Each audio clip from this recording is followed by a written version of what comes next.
guys, it's Avery Gallier. I just wanted to make a video today about things you can do as a homeowner that will help sell your house. So whether you just bought a new house or you've been living in the same house for 15 years and plan on living there another 15 years, it doesn't matter. These are things you can be doing right now that will help you eventually in the future whenever you do decide to sell.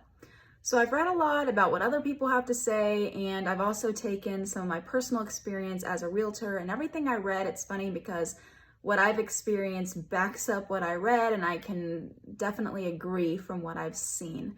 So there's about 4 things I think that really it just keeps it simple and things that you can do that will really help. So first thing that you can do is this is the most important, is take care of those big ticket maintenance items. So the roofing, the AC, the water heater, siding on your house, the gutters, things like that are very important to keep up with and make sure that they're working correctly when you go to sell your house. And of course you want that working while you're living there, but especially when you go to sell your house. Because here's the deal.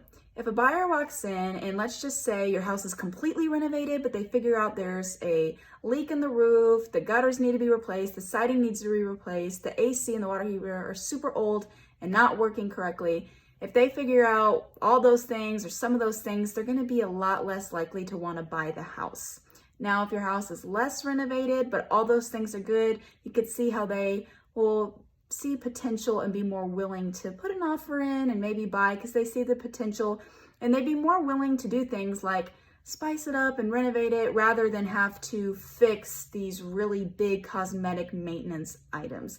Those are going to be more important and sometimes more expensive. So it's very important that as a seller, those things are taken care of all the time, and especially before you go to sell. Don't just try to put that on the buyer.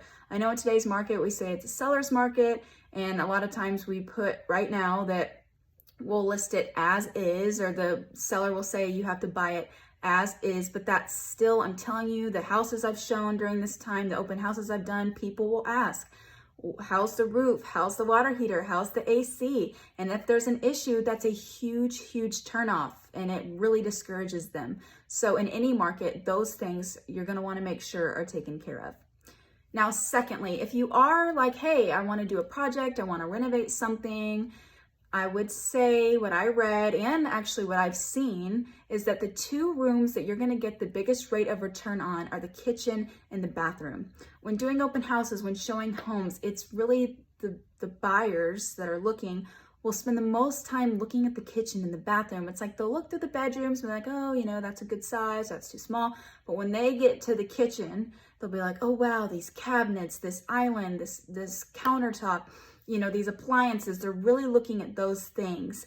It's interesting how it's such a point of importance to people. And the bathrooms, they'll walk in the bathrooms and be like, man, this tub, the shower, or wow, I love these counters. And it's just very important, those 2 rooms. And it's proven that in a good market, if you put updates and renovations into the bathroom and the kitchen, that you will see a rate of return over 100% on what you put into it. So whatever it costs you, you're going to see that back in a good market. And you will see that now when there's a nice upgraded kitchen, when there's nice upgraded bathrooms, you're going to pay for it. You're going to see that on the listing price. You really will. So those are the 2 rooms that if you're looking to upgrade or do renovations, I would focus on the kitchen and your bathrooms. Third thing, this is super practical that I would recommend. First, I want to start off by saying buyers are thinking practically, they're thinking financially, but they're also thinking with their heart because they're looking for a home. They're going to look at a home and think, could I see myself living here? Could I see myself raising my family here? Could I see myself hosting holidays over here? They're going to be thinking like that. So it's very important that whenever you are looking to sell your house and just while you're living in it, this is why I'm saying these are things you can be doing now, that you're just taking care of it, that you're just upkeeping the little things. Don't let a part of your house get musty or kind of gross. If there's a stain, like fix it, get it done. I say, if you can put a smiley face on a cake, you can caulk the tub. Little things like that that are going to make your house look more clean and fresh and new. So when a buyer will come look, they're more willing to think, oh, wow, yeah, I could see myself here. I could see myself raising my kids here. versus if it's kind of gross and nasty and they're like, it kind of zaps that inspiration or that potential that they could have been seeing. Secondly, in this, it's huge is smells. I've showed and done open houses on empty houses, and it's interesting how a buyer will walk in, a prospective buyer will walk in and say, that's where the cats were. That's where the dogs were. There was a litter box in this room. There was a kennel in this room, because the smell, and you smell it. And surprisingly, I'm telling you, it's a big deal. If it smells really bad, once again, it zaps that inspiration. It zaps that potential that someone may be feeling like, ooh, I could see myself living here. Not if it smells like a dirty litter box. I'm just being honest. So make sure that if your dog makes an accident, and especially another one, smoking, that's a huge smell. But when accidents come along, like really try to upkeep your house and keep things clean and pick everything up, because smells are a huge deal. So fourth point of something that you can do that will really help, that's honestly simple, is the exterior. It's just kind of a known fact. If your house looks gross from the outside, why does someone want to go look on the inside? I mean, just think about it. So little things that you can do, just mowing the grass, planting a few flowers, power washing the driveway, the walkway, putting up a wreath, just making sure it's simple, clean, and cute. Those are little things you can do just to make sure that it might inspire a buyer more, or be more attractive to a buyer when you put your house on the market. And like I said, these things are things you can be practicing now. You can be doing renovations now. You can be upkeeping now.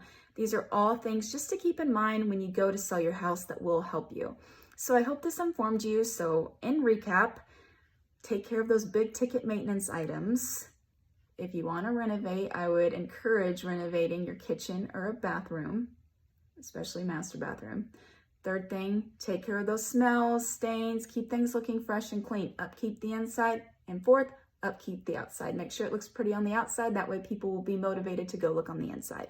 So I hope this helped you. And if you are ready to list your house, contact me, because I can help you. Thank you for watching, and have a great day.